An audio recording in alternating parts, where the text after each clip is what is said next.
எல்லோருக்கும் நமஸ்காரம். வசந்த நவராத்திரியோட 4வது நாள் கல்யாண ஷாமலா ஹோமம் நம்ம பண்ணுறோம். கல்யாண ஷாமலா ஹோமம் கல்யாண ஷாமலா தேவியை முன்னிட்டு பண்ணுற ஒரு ஹோமம். இந்த தேவியை வழிபடுறதுனால திருமண தடை நீங்கும். பேச்சு திறன், கலை, அறிவு, ஈர்ப்பு சக்தி இதெல்லாம் நமக்கு தானாகவே நமக்கு உதவும். இந்த தேவியோட மகிமையை, அவளோட வடிவத்தை அதெல்லாம் நம்ம இந்த பதிவில் பார்க்க போகிறோம். அவளோட வடிவத்தை நம்ம எடுத்துக்கிட்டோம்னா, அவள் கருமை நிறம் இல்லைன்னா நீல நிறம் கொண்ட அழகான ஒரு உருவம். கையில் வீணை, இசை மற்றும் கலைகளை குறிக்குது இந்த வீணை. சில வடிவங்களில் பாசம், அங்குசம், புத்தகம் இதெல்லாம் கையில் வச்சிருப்பாள். தாமரை மலர் மேலே அமர்ந்திருப்பாள்.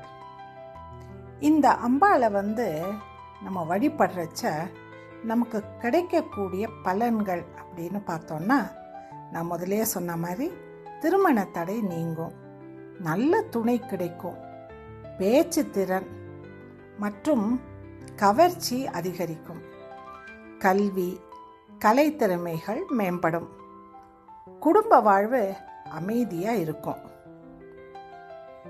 இந்த அம்பாளை நம்ம வழிபடுறச்ச திருமண தடைகள் நீங்கும்னு சொன்னேன் இல்லையா. இதில் தாமதமான திருமணங்கள், ஜாதக தோஷங்கள், குடும்ப தடைகள் இதெல்லாம் இந்த திருமண யோகத்தை தடை பண்ணும். அதனால் இந்த அம்பாளை வழிபடுற போது இந்த யோகம் நமக்கு விரைவாக அமைய இந்த அம்பாள் உதவி செய்வாள். அடுத்தது இந்த ஈர்ப்பு மற்றும் நல்ல பொருத்தம் சொன்னேன் இல்லையா. இந்த ஷாமலா தேவி வசியம், கவர்ச்சி சக்தி இது ரெண்டையும் கலந்து அந்த திருமண வாழ்வை, அந்த குடும்ப வாழ்க்கையை மேம்படுத்துவாள். அதனால் நல்ல துணை கிடைக்க, குடும்ப வாழ்க்கையில் ஒத்துழைப்பு வர, குடும்பத்துக்குள்ள ஒருத்தருக்கு ஒருத்தர் விருப்பத்துடன் இருக்க இந்த தேவியை வழிபடலாம். மங்கள வாழ்க்கையை அருள்பவள். மங்களமான குடும்ப வாழ்க்கை அப்படிங்கிறது தான் ஒரு நல்ல கல்யாணத்துக்கான ஒரு லட்சணம். இந்த தேவியோட அருள் இருக்கிறச்ச அமைதியான குடும்ப வாழ்க்கை, புரிதல், அன்பு இதை அதிகப்படுத்தும்.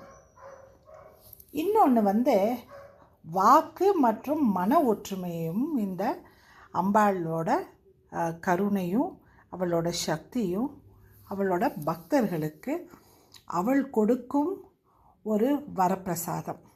இதனால் தம்பதிகளுக்குள்ள நல்ல உரையாடல் இருக்கும், புரிதல் இருக்கும், சண்டைகள் குறைவாக இருக்கும். இந்த கல்யாண ஷாமலாவோட கோயில் ரொம்ப ரொம்ப குறைவு. இது மாதங்கி டெம்பிள் அப்படின்னு குஜராத்தில் இருக்குது. இது இந்தியாவிலேயே மாதங்கி ஷாமலா தேவிக்கு அர்ப்பணிக்கப்பட்ட ஒரு அரிய கோயில். இது அங்கே இருக்கிற சூரியனார் கோயிலுக்கு பக்கத்தில் இருக்குது. இங்கே தந்திர மரபு வழிபாடு தான் அங்கே நடக்கும். கல்வி, கலை, வாக்குத்திறன் மற்றும் திருமண யோகம் வேண்டி மக்கள் அந்த கோயிலுக்கு வழிபாடு செய்வது வழக்கம். தமிழ்நாட்டில் கல்யாண ஷாமலா வழிபாடு பொதுவாக பெரிய கோயில்களில் தனியாக தெரியாது. இது பெரும்பாலும் ஸ்ரீவித்யா உபாசனை மரபில் சில சக்தி ஸ்தலங்களில் உள்ளார்ந்த முறையில் செய்யப்படும். அதில் 2 கோயில் ரொம்ப பிரசித்தம் பெற்றது. ஒன்று திருமியச்சூர், அதாவது திருவாரூர் மாவட்டத்தில் உள்ள நன்னிலம் வட்டம் பேரளம் அருகில் இந்த கோயில் இருக்குது. இங்கே லலிதா சஹஸ்ரநாமம் மற்றும் லலிதா திருசதி பாராயணம் ரொம்ப விசேஷமானது. அது கூடவே இந்த கல்யாண ஷாமலா வழிபாடும் செய்கிறது ஒரு வழக்கமாகவே அங்கே இருக்குது.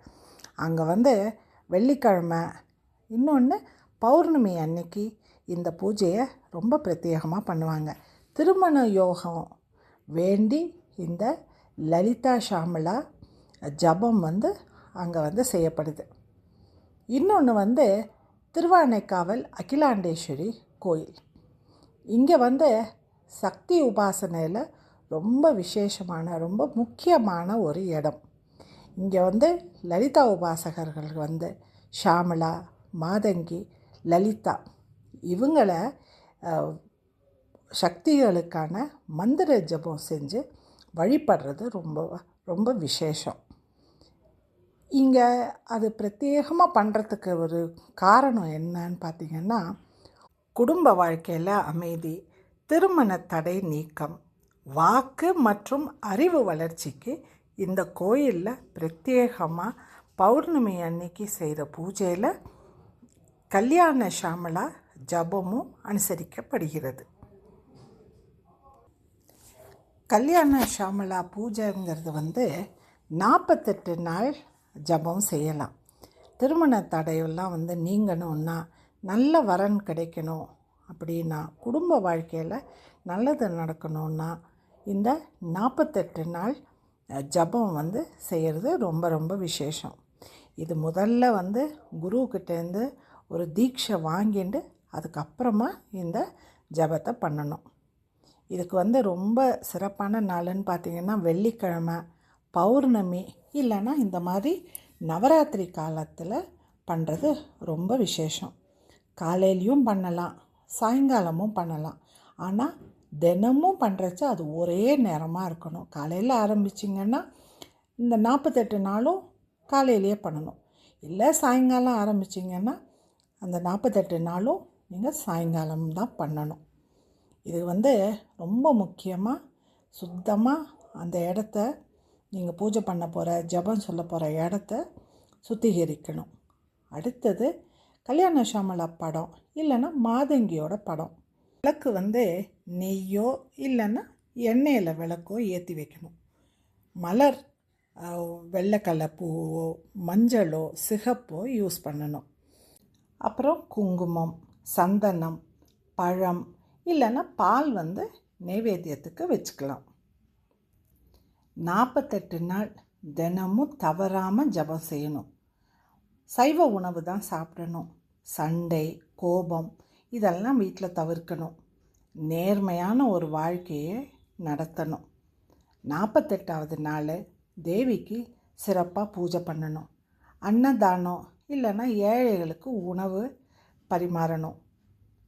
இல்லைன்னா பெண்களுக்கு தாம்பூலம், வெற்றலை, பாக்கு, பூவு, பழம் கொடுக்கறது ரொம்ப ரொம்ப விசேஷம்.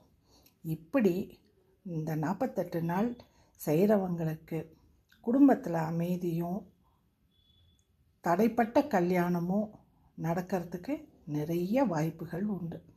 அதனால் இந்த நவராத்திரியில் கல்யாண ஷாமளாவோட அனுகிரகம் எல்லோருக்கும் கிடைக்க எங்களுடைய பிரார்த்தனை. மீண்டும் நாளை இன்னொரு அம்பாளை நாம் தரிசிக்கலாம். நன்றி, வணக்கம்.